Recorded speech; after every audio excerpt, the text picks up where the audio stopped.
Every time you drink water, every time you open a plastic bottle, every time you heat food in a container, tiny pieces of plastic may already be entering your body.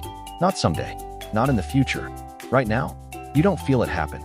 There's no pain, no warning, no sudden moment where your body tells you something is wrong.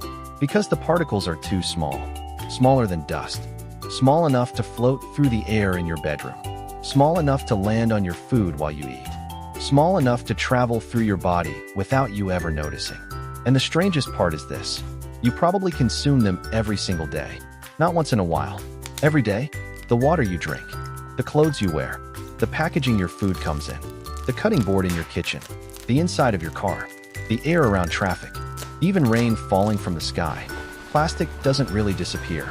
It only breaks apart, smaller and smaller and smaller, until eventually you stop seeing it. But your body doesn't.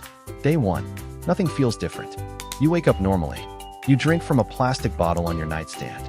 You grab breakfast wrapped in packaging. You microwave leftovers. You breathe the air inside your apartment. Everything feels ordinary. That's what makes it unsettling. Because most dangerous things feel dangerous. Smoke burns your throat. Spoiled food smells bad. Extreme heat makes you sweat. But microplastics feel like nothing. You can't taste them. You can't smell them. You can't hear them. They move through normal life completely unnoticed. You open a bottle. Tiny fragments scrape loose. You twist off the cap. More particles break away. You drink, and your body takes them in without resistance. Then the next meal comes. Plastic packaging, synthetic fabric, dust floating through indoor air. More particles, more exposure, more accumulation. Still nothing feels wrong. That's because the process is quiet, like rust forming inside a machine, like water slowly leaking into walls, like a crack spreading underneath paint. You don't notice gradual damage while it's happening. Week 1. Now imagine this repeating every day. Breakfast, lunch, dinner, breathing, drinking, eating, sleeping. Tiny particles entering constantly. Your room collects dust. But a lot of modern dust isn't just dirt anymore. It can contain broken down synthetic fibers from carpets, furniture, clothing, curtains, blankets. Every time fabric rubs together, tiny fragments can break free. You sit on a couch. You pull on a hoodie. You dry clothes in a machine. You walk across carpet. The particles spread into the air around you. Now think about how much time humans spend indoors. Bedrooms, cars, offices, gyms, restaurants, airplanes, closed spaces, circulating air, floating particles. And because the pieces are microscopic, you never see the cloud forming around you. Your body just keeps taking it in. At first you still feel normal, mostly, but slowly something changes. You begin feeling tired more often. Your focus drifts. You reread sentences. You forget why you walked into a room. Nothing dramatic, just small glitches. Like your brain skipped a frame. Most people blame stress, or poor sleep, or getting older, because the truth is harder to picture. The modern world is filling human bodies with material that never belonged there. And it's happening so slowly that almost nobody notices. Month 1. Now the exposure becomes impossible to fully avoid. You switch from bottled water to tap water. But particles may still exist there too. You avoid plastic containers. But synthetic fibers still move through the air. You buy fresh food. But packaging surrounded it during transport. You try escaping it. But modern life keeps bringing it back. It's in city dust, road dust, ocean spray, rainfall, even remote environments far away from major cities. Which creates a terrifying realization. Plastic is no longer just an object. It has become part of the environment itself. Like smoke in the atmosphere, like sand in the wind. Except humans created it. And now humans breathe it. You start noticing something else. Your attention feels weaker. Not destroyed, just thinner. Like your thoughts have static around them.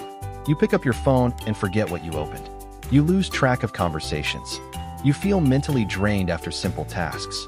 Again, nothing dramatic enough to scare you immediately. That's what makes gradual decline so dangerous. Human beings react to emergencies. We react to loud noises. Pain, blood, sudden danger. But slow damage hides in routine. And routine feels safe. Month 3. Now imagine the world outside your home.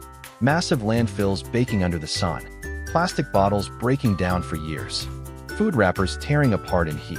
Synthetic waste blowing through the wind. The material doesn't disappear. It just fragments. A bottle becomes flakes. Flakes become particles. Particles become microscopic debris. Then rain carries it. Wind spreads it. Water moves it. And eventually, it comes back to people. Back into drinking water. Back onto crops. Back into seafood.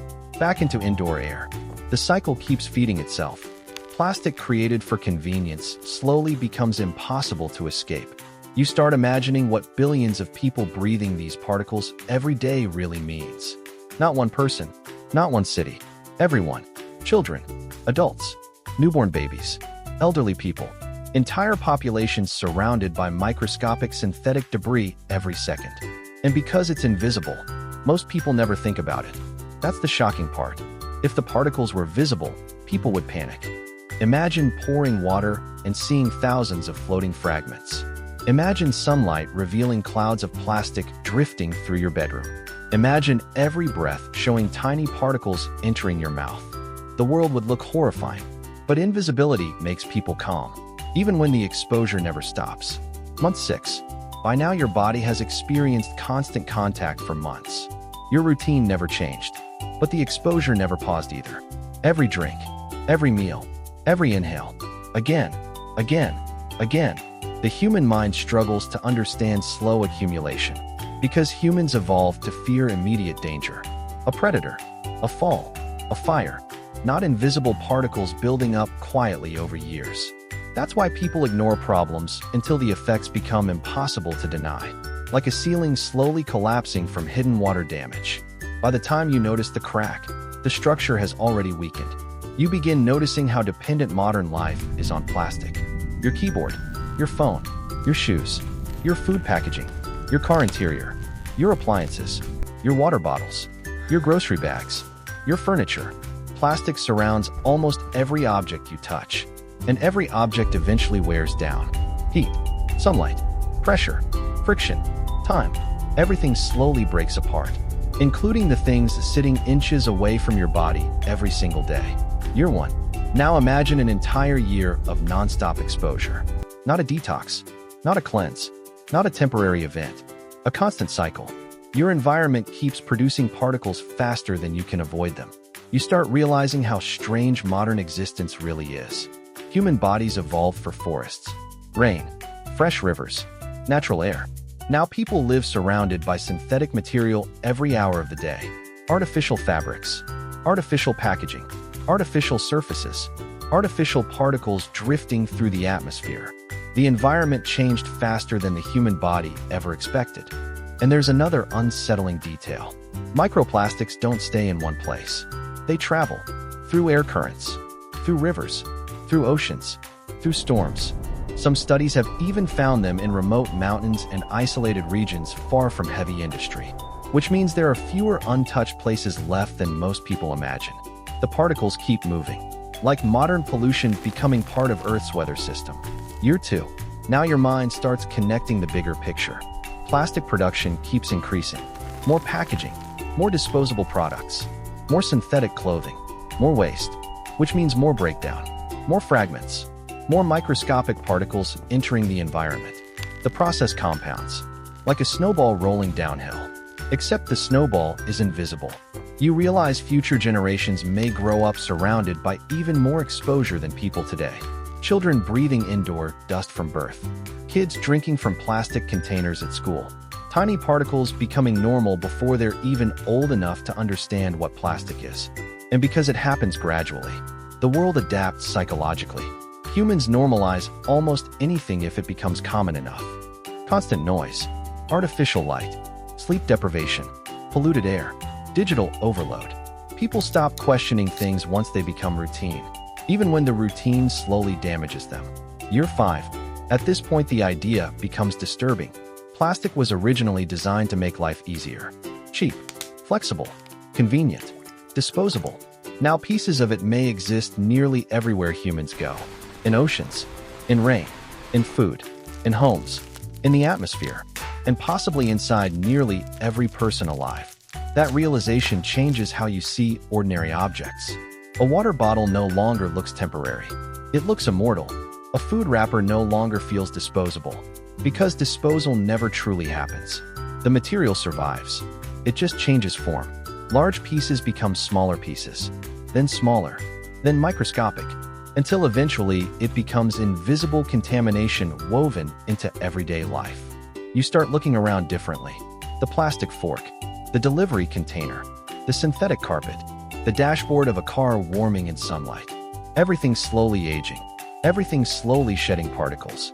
And nobody around you can actually see it happening. That's what makes it feel eerie. The world looks clean, but invisible debris may already cover almost everything. Year 10. Now think about atmosphere and climate. Tiny particles drifting through the sky, moving with wind systems, crossing oceans, mixing into rain clouds, falling back onto cities and farmland. Human pollution no longer stays local. It circulates globally. One country produces waste. Air currents move particles somewhere else. Rain carries them into rivers. Oceans spread them further. The planet becomes connected through microscopic debris. And once something reaches that scale, controlling it becomes much harder. Because you can clean a beach. You can remove trash from a river. But how do you remove invisible particles from the atmosphere itself? How do you clean air spread across an entire planet? You begin understanding why this topic scares scientists, environmental researchers, and ordinary people at the same time. Because the exposure is passive. You don't choose it. It happens automatically through living normally. That loss of control feels deeply unsettling. Humans like believing they control what enters their body. But microplastics challenge that idea. You can't stop breathing. You can't stop drinking water. You can't completely isolate yourself from the environment. Which means total avoidance may be impossible. And the moment people realize that, the subject becomes frightening. Year 20. Imagine future historians looking back at this period. They may describe it as the moment humanity flooded its own environment with synthetic particles faster than it could understand the consequences. An age of convenience. An age of disposability. An age where humans created materials that outlasted the systems meant to manage them. Plastic helped build modern life. But modern life also spread plastic into places nobody expected. The deepest oceans, remote snow, human food, human air, human bodies. The boundary between environmental pollution and personal exposure disappeared.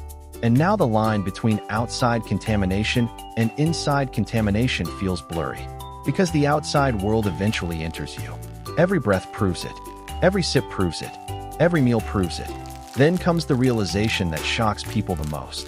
Microplastics are not some distant future problem.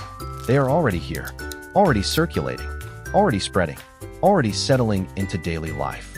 Most people imagine danger arriving dramatically. Sirens, smoke, chaos. But some threats arrive silently, quiet enough to blend into normal routines. Quiet enough that people continue smiling while exposure increases around them. That's what makes this terrifying. Not sudden collapse, slow normalization.